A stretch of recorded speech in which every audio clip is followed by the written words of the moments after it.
¿Qué es el litigio? Un litigio es el conflicto entre varias partes que ha llegado a juicio para que sea solucionado por la autoridad competente. Al convivir y desarrollar sus actividades cotidianas, las personas se entrelazan en una serie de relaciones con otros individuos, que por lo general derivan en acuerdos de voluntades, mismos que podemos materializar en documentos como por ejemplo los contratos o convenios. También puede ocurrir que las relaciones generen desacuerdos por la contraposición de los intereses involucrados. ¿Qué quiere decir esto? Es lo que sucede cuando dos personas se disputan la propiedad de un inmueble por haber sido vendido a ambos. Empero, cuando este conflicto no puede ser solucionado de forma amigable, las partes trascienden entonces en plano jurídico. Las diferencias se convierten en lo que se denomina litigio. Relación entre proceso y litigio. Un litigio, como se ha dicho, es el antecedente de un proceso. Por tal razón, es frecuente que estos dos términos se confundan o se asimilen. Un conflicto de intereses será un litigio.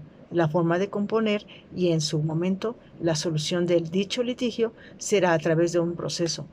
La acción será el medio para iniciar un litigio. El desistimiento es la renuncia a la pretensión litigiosa deducida por la parte atacante y, en caso de haber promovido ya el proceso, la renuncia a la pretensión formulada por el actor en su demanda o por el demandado en su reconvención. Como es sabido, el derecho de desistimiento consiste en la posibilidad otorgada convencional o legalmente, claro, para determinados contratos, de que alguna de las partes, por su exclusiva voluntad y libre decisión y sin necesidad de invocar causa alguna para ello, pueda dar por terminada una relación contractual. Además de estos supuestos legales o convencionales, también cabe entender que existirá implícitamente en las obligaciones de naturaleza duradera que carezcan de plazo de duración pactado y se basen en la confianza recíproca de las partes. De acuerdo con el Código de Procedimientos Civiles para el Distrito Federal, en el artículo 34 se distinguen dos tipos de desistimiento. El primero es el desistimiento de la acción o de la pretensión, el cual corresponde a la extinción de la acción aun sin ser consentido por el demandado. Es por ello por lo que este tipo de desistimiento proporciona una solución definitiva al litigio, ya que la parte actora no podrá formular de nuevo la acción desistida. El segundo tipo es el desistimiento de la demanda o de la instancia. Y esto no es más que solo una renuncia en los actos del proceso, por lo que deja a salvo la acción intentada, la cual podrá ser ejercida de nueva cuenta en un proceso posterior.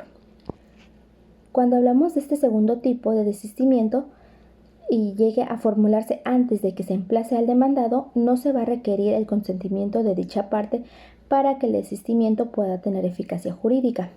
En cambio, cuando el acto formal es segundo tipo de desistimiento, después de que se le haya llevado a cabo el emplazamiento del demandado, sí se exige el consentimiento de éste para que aquél pueda surtir sus efectos.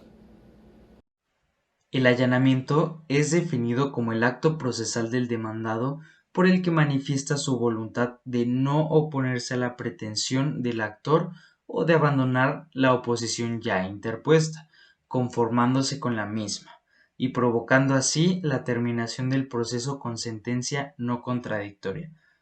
Podemos tomar el allanamiento como un acto unilateral del demandado, que se proyecta sobre la pretensión o las pretensiones del actor y produce los siguientes efectos. Número 1. La terminación del proceso por conformidad con las pretensiones del actor, con la salvedad de que se trate de un allanamiento parcial, produciéndose lo prevenido en el artículo 21.2 de la Ley de Enjuiciamiento Civil.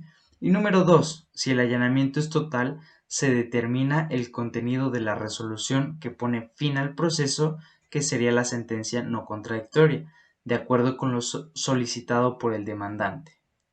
Los requisitos que se desprenden del régimen jurídico del allanamiento son los siguientes. Número 1. Debe de ser subjetivo.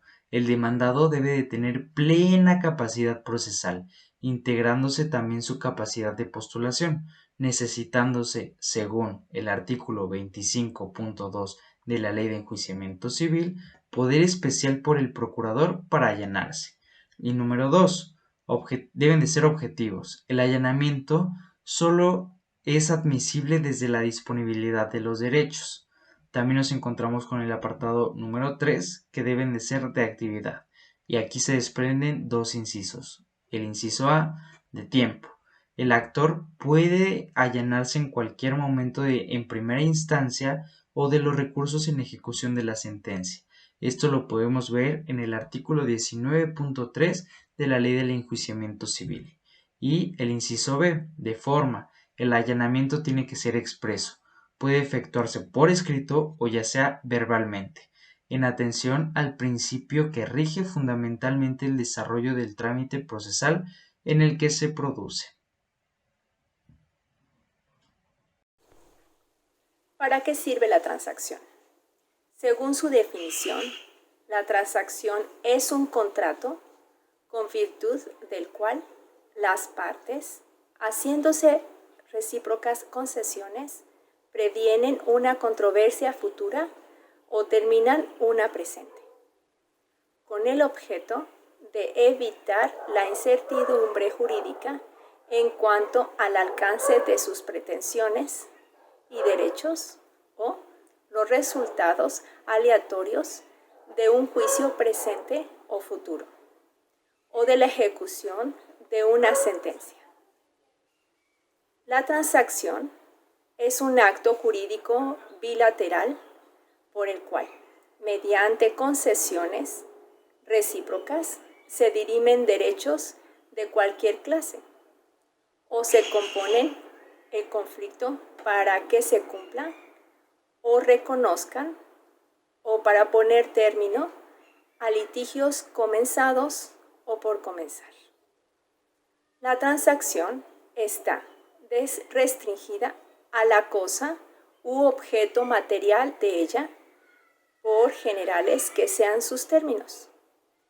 Es decir, que los efectos del acuerdo transaccional únicamente alcanzan a los temas o conflictos específicos que ha tocado y sobre los cuales ha consensuado en dicho acuerdo, para evitar su errada utilización o negación de derechos o acceso a la justicia. Bajo una dudosa interpretación de transacción genéricas, ya que dentro de las reglas de su interpretación o sus alcances se evoca simplemente a los temas que han sido objeto de acuerdo y no a otros relacionados. Muchísimas gracias. Otro medio de solución al litigio es la heterocomposición. La heterocomposición es un medio o vía de resolución de conflictos en el cual, a petición de la parte o partes del litigio, interviene un tercero. Este tercero es una persona física individual o un órgano colegiado al cual se le designa jurídicamente como imparcial y que está obligado a emitir una resolución en la que se decida sobre dicho litigio a favor de una o de otra de las partes, decisión que deberá ser acatado por estas. En ese sentido, podemos señalar que en la heterocomposición, la decisión del conflicto está en manos de un tercero, de esa persona ajena al litigio de las partes. Entre las formas heterocompositivas más comunes tenemos al arbitraje, la mediación y el proceso jurisdiccional. Veamos de qué se trata. Actualmente, la figura del arbitraje se realiza a través de un contrato, en el que las partes se comprometen a resolver sus conflictos a través de un tercero, otorgándole a ese tercero potestad para ello, debiendo ese tercero aceptar la encomienda. En la segunda figura de heterocomposición tenemos a la mediación, que consiste en que las partes son invitadas por un licenciado en Derecho, denominado mediador, a conciliar sus intereses. Si las partes están de acuerdo, se elabora un documento en el que se establecen las condiciones del acuerdo, y esta tiene eficacia jurídica, es decir, que en caso de que una de las partes incumpla, el ofendido podrá acudir a un tribunal colegiado a exigir su cumplimiento. Como última figura tenemos al proceso jurisdiccional, en el que el tercero puede ser un magistrado, un juez, un órgano colegiado, un funcionario o un órgano público, en el que resuelven sobre el conflicto de las partes a través de una sentencia judicial. Al proceso jurisdiccional se le considera como el mejor medio para resolver los conflictos sociales, ya que este es un instrumento de la aplicación del derecho.